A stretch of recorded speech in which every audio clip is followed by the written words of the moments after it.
নমস্কার বন্ধুরা, মানসী কিচেনে সবাইকে স্বাগত। আজকে নিয়ে এসেছি চিলি চিকেনের রেসিপি। কোনো হোটেল বা রেস্টুরেন্টে নয়, বাড়িতেই বানানো সুস্বাদু টেস্টি চিলি চিকেন। আর চিলি চিকেন নাম শুনলেই কিন্তু জিভে জল চলে আসে, বলুন। আর সেটা যদি হয় একেবারে হোটেলের মতো, তাহলে মন্দ হয় না। বাড়িতে কিভাবে হোটেলের মতোই চিলি চিকেন বানানো যায় সেটাই আজকে আপনাদের সঙ্গে শেয়ার করেছি। এখানে বোনলেস চিকেন নিয়ে নিয়েছি, আর আপনারা চাইলে উইথ বোনও নিতে পারেন। তো এখানে আমি 500 চিকেন নিয়েছি। ছোট ছোট চিলি চিকেনে যেভাবে পিস হয় সেরকম করে নিয়েছি।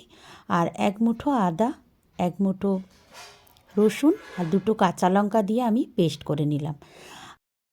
এবার চিকেনের পিসগুলোর মধ্যে দিয়ে দিচ্ছি আদা, রসুন, কাঁচা লঙ্কা বাটা 1.5 চামচের মতো।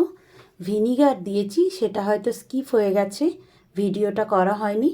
আর দিয়েছি 1 চামচ সাদা তেল, আর দিয়েছি গোলমরিচের গুঁড়ো 1 চামচের মতো, আর দিলাম লবণ পরিমাণ মতো, আর দিচ্ছি একটা ডিম ফাটিয়ে। এবার খুব ভালোভাবে হাতের সাহায্যে এটাকে মাখিয়ে নেব। অনেকেই ডিমের কুসুমটা বাদ দিয়ে দেয়, তো আমি সম্পূর্ণ ডিমটাই কিন্তু এখানে দিয়ে দিয়েছি। তো খুব ভালোভাবে হাত দিয়ে এটাকে মাখিয়ে কিছুক্ষণ রেখে দেবো, আর এক এক করে বাকি উপকরণগুলোও মিশিয়ে দেবো। তো শীতের সময় চিলি চিকেন দিয়ে রুটি খেতে বা চিলি চিকেন দিয়ে ফ্রাইড রাইস খেতে কিন্তু খুবই ভালো লাগে।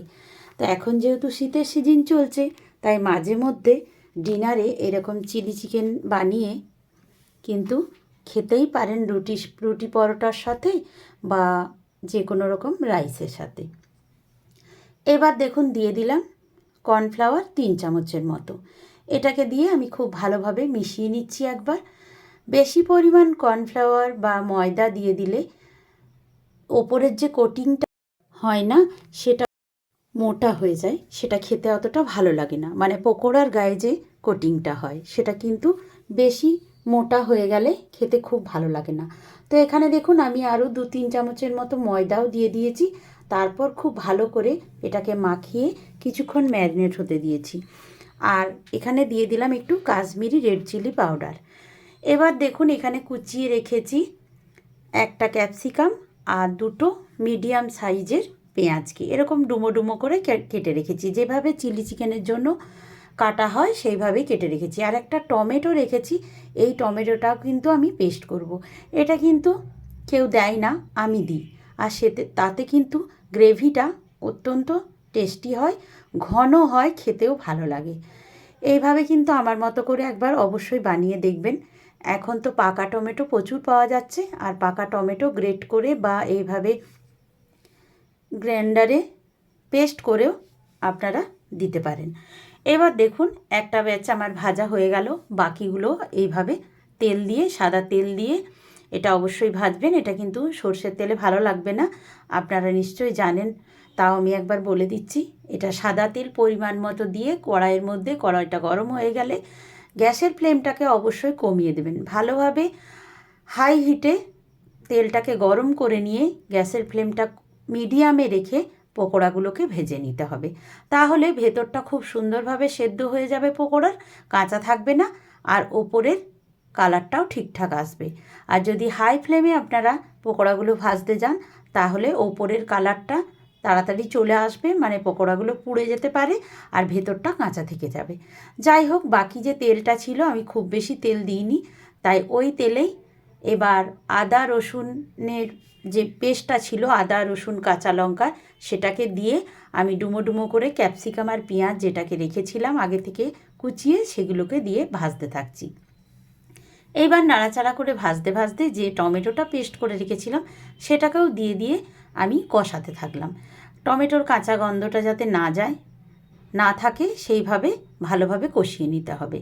আর এই কাজগুলো কিন্তু হাই হিটেই করবেন, কারণ চাইনিজ রান্না সবসময় হাই হিটে করলেই ভালো লাগে। এবার দেখুন একটা বাটিতে আমি 1 কাপের মতো টমেটো সস, 2 চামচ নিলাম ডার্ক সয়া সস, আর নিয়েছি ভিনিগার 1 চামচ, আর লঙ্কার গুঁড়ো এখানে দিয়ে দিলাম, এটা কাশ্মীরি রেড চিলি পাউডার, এটা ঝালের জন্য নয়, সুন্দর একটা কালারের জন্য। আর পরিমাণ মতো স্বাদ অনুযায়ী লবণটা দিতে হবে। লবণ কিন্তু একেবারেই বেশি দিয়ে দেওয়া যাবে না, কারণ সসের মধ্যে লবণের ভাগ থাকে, তাই সেটা বুঝে দিতে হবে। এবার অন্য আরেকটা বাটিতে 1 চামচ কর্নফ্লাওয়ার গুঁড়ে আমি রেখে দিলাম। এটাকে আমি পরে ইউজ করব। আর দেখুন এখানে কিন্তু এই যে সবজিগুলো মানে ক্যাপসিকাম, পেঁয়াজ এগুলো খুব ভালোভাবে ভাজা হয়ে গেছে। আদা রসুন সব পেস্টটা ভালোভাবে ভাজা হয়ে গেছে, কষানো হয়ে গেছে। এবার আমি দিয়ে দিলাম সসের মিশ্রণটা। আর এদিকে দেখুন পকোড়াগুলো আগে থেকেই ভেজে রেখেছি। সসের মিশ্রণটা দিয়ে নাড়াচাড়া করে একটু ফুটিয়ে নিচ্ছি।